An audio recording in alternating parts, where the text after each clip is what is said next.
Hi guys, this is Naima and welcome to Foxy.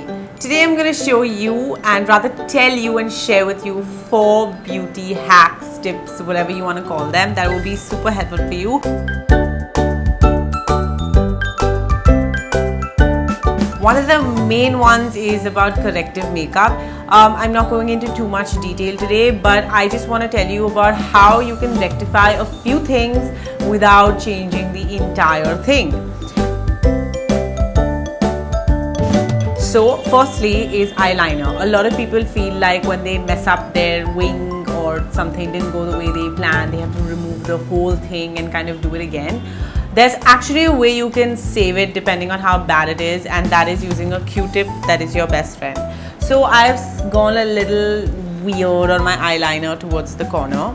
So what I'm going to do is, without panicking, I'm going to take a little bit of makeup remover on my Q-tip and just on the area that I messed up in the end, I'm going to kind of clean it out.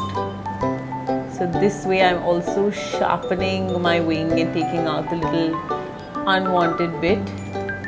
Okay, and this is like an oil-based makeup remover, so it's like kind of making it a little oily here, but do not panic. After you've done that, just take a little bit of compact or loose powder that you were using and just kind of dab it out on that area.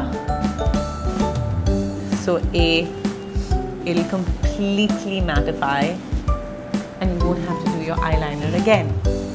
This is one, believe me, will save your life and your time. Now, have I already not told you how you can make your eyeshadow last longer? It's super easy. You just need to take your eyeshadow on the brush, dab off the excess. Setting spray has got to be your best friend. A little bit. Just gonna pat it out.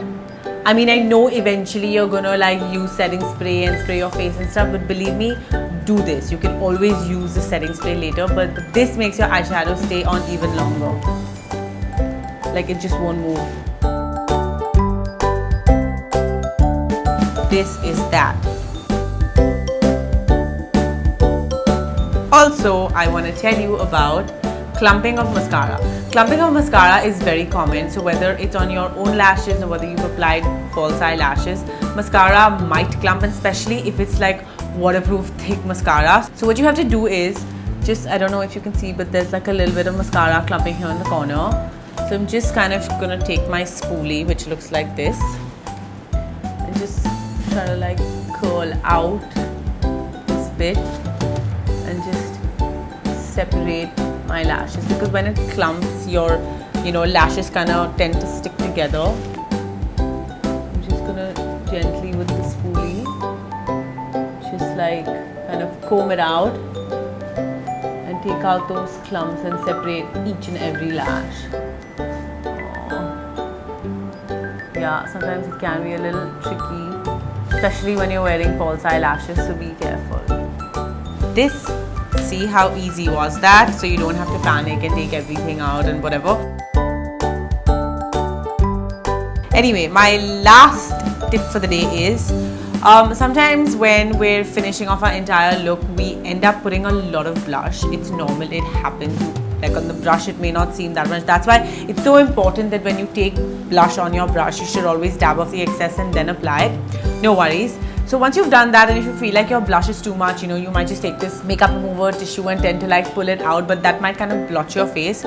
It's really easy. What you need to do is again take loose powder or compact that you were using and kind of just, dab over it. You yourself will see this lighten, like just take as much as you feel that you need. I also do prefer doing blush first, because by the time I'm done with the entire face, I feel like my blush is already looking lighter. So don't worry when you take a big amount of blush, because I feel like by the time you're done with your entire look, it's gonna fade anyway. I hope these tips and tricks were helpful, and I hope you guys enjoyed this video. For more beauty related ideas and content, don't forget to subscribe to Foxy. You can follow me on Instagram on Makeup and Hair by Maliha. I'll see you soon. Maliha loves.